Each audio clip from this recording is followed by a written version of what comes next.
په اردو او په پښتو چې یوه محاوره ده، چوټي مو بڑی بات، وړه خوله او غټه خبر. نو عزتمنو زه نن تاسو سره داسې یوه خبر شیر کوم چې د ما عمر سره، د ما علم سره، د ما قابلیت سره هغه خبر نه ګډېږي، خو زه بیا شیر کول غواړم او ډېر په افسوس سره یې شیر کوم. دا هغو څلورو علماو په باره چې نن د دنیا ټولو علماو نه کپړې وباسلې، دنیا ټول علما یې بې عزته کړل، ویې شرمول، خفه یې کړل، دو توهین یې وکړ. هغه څلور علما په اول نمبر چې د جامعة الرشید کراچي والا مفتی عبدالرحیم صاحب،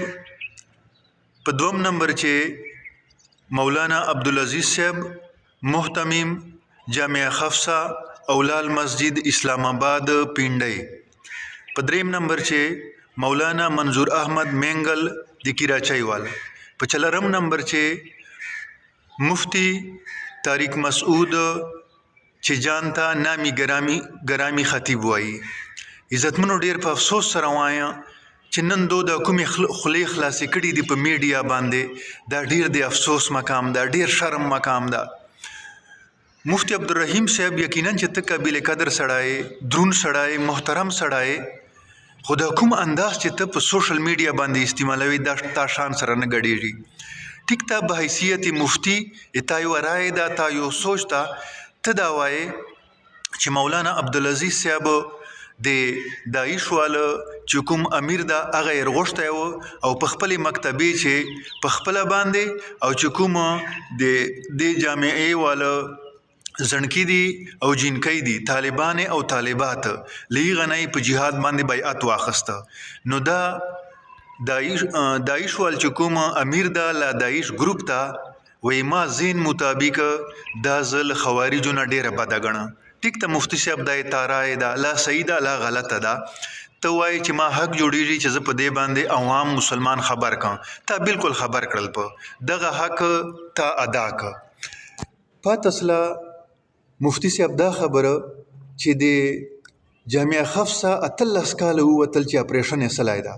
په دې چې لا چوک مسلې دي لا نه دي مړسلي، طالبات مړې دي لا نه دي مړې. 18 کالو بعد تا بیا دا کې سرزمدی کړه او په میډیا باندې دي چې کومه دي وایرل کړله، ټولې دنیا چې دې پیلاو کړله. او چې کومه دي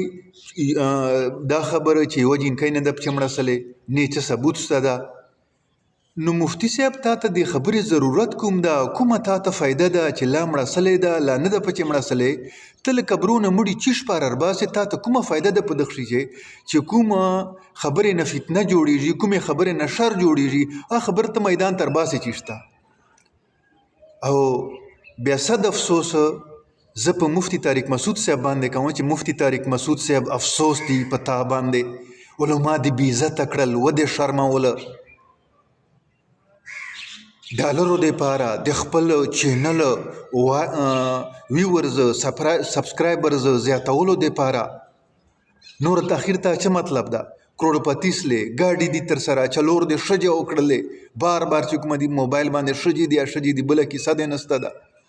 اوس چې کومه دي په سوشل میډیا باندې دا کیسه پورته کړې ده، وایي جامعه خفصه چې لال مسجد چې دوره جنکۍ چې کومه یې شوي دا نه دي مړېستلی، ثبوت دې پیش کړي، تور غوبل دې جوړ ده. دا تا څه مطلب ده؟ خپل ویور خپل سبسکرایبر زیاتوي، نستې مسه ډک له جان نه دې کپړې وباسلې، علماو نه دې کپړې وباسلې، خپل جان دې بې عزته کړه، علما دې چې کومه دي په عوامو نظر چې هلک ارزان کړل. که چیرې تا دوره زیاته د اسلام مقصدي خورې مفتی عبدالرحیم صاحب جان سره کا چې تا ډیر قدردان ده، ته په خپله باندې سه مولانا عبدالعزیز صاحب ته ورسه، مولانا عبدالعزیز صاحب جان ته وغواړه، نور خو کانیډې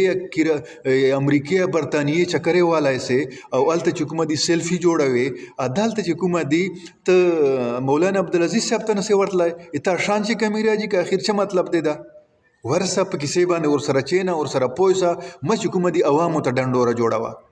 د کمنټونه ته نه وینې چې عوام یې په تا باندې درکوي چې مولانا صاحب لږکې وشرمېږه، لږکې خفه سه، علما چې کومه دي له عوامو نظر نه پرېوځي. مولانا فضل الرحمن صاحب غوندې عظیمه هسته چې علما هم پسې غږېږي، عوام خو پسې غږېږي، خو د به یو عالم ته جواب نه وي ورکړی په سوشل میډیا باندې، او نه به یو عالم پسې غږېدلی. بیا مفتی محمد تقی عثماني صاحب چې مفتی اعظم پاکستان دا د شرعي عدالت بینچ چیف جسټس پاته سلای دا ایغه پسې خلک قسم خبرې کوي وای دا سود کوي او بینکونه چې کوم جوړ دي دا سودی نظام وال دي نو دا خو چاته جواب نه ورکوي جان نه ډنډوره کوي عوامو مخ چې او په نظر چې خپل جان نال کوي یو ته چې کومه دي چې نست په سر تړلای د خپل ډالرو د لپاره او بینک بیلانس جوړولو د لپاره چې کومه دي په سوشل میډیا باندې لګیا شپار وځ دی وکړي ته قران حدیث نه سه بیانولای ته مسائل فضایل نه سه بیانولای چې دا کوم ترتیب تا شروع کړای دا بیا مولانا منظور منگل صاحب افسوس دی پتا باندې چې تا پی ایچ ڈی کړي دا جان سره ډاکټر لیکي چې زه ډاکټر یم بخاری مې یاد ده دوره کتابونه مې یاد دي ته چې کومه دی طارق مسعود صاحب پسې دا کومه خله چې وایي مفتی عبدالرحیم صاحب پسې دوره مشر کس آیا دغه د مسلې حل ده ته مسلې حل کول غواړي چې مسله حل سي بیا مسله په دې طریقې باندې حل کیږي چې ځان ته چې کومه دی مایکو لګوا کیمرې ولګوا چې ما ولې ویډیوګانې زیات شیر سي ایما چې کومه دی سبسکرایبر زیات سي یما ویور زیات سي اما ته لکان راځي ما ته ډالر راځي نور اخر ته څه مطلب ده وش دغه مقصد دی لپاره چې کومه دی لګي ک بیا نه لګي للهیت مقصد دی بیا ورسره چې نه کنه ورسه مفتی عبدالرحیم صاحب ته ورسه کنه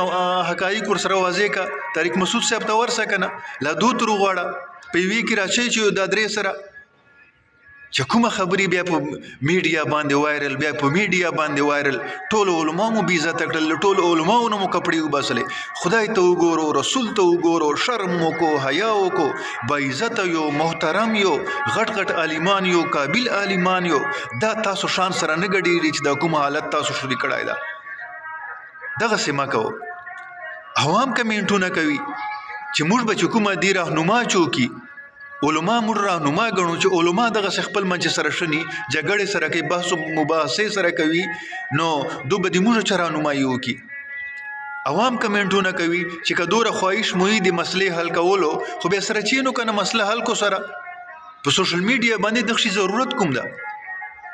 د دنیا چې چوره علماء کرام دی ایغه بیزتی مقصد مو د کچ شای دی نبی الاسلام هو العلماء ورثه الانبیاء فإن العلماء لم يورثوا دینارا ولا درهما علماء چې دي دا خو د انبیاء وارثان دي او انبیاء چې دي دغه نه په خپل میراث دي دینار پر شایدانی درهم پر شایدا او بیا الله پاک فرمایي و انما يخشى الله من عباده العلماء یقینا پر روی زمین باندې چې ډاریږي دی الله نه هغه پاکي کی مانو چې علما ډاریږي بیا چې تل الله نه ډاریږي بیا د کوم انداز ته شروع کړی دا کوم رویه چې ته شروع کړی دا د تا شان سره ګډیږي دغه څه سړی کې چې دا ته کوي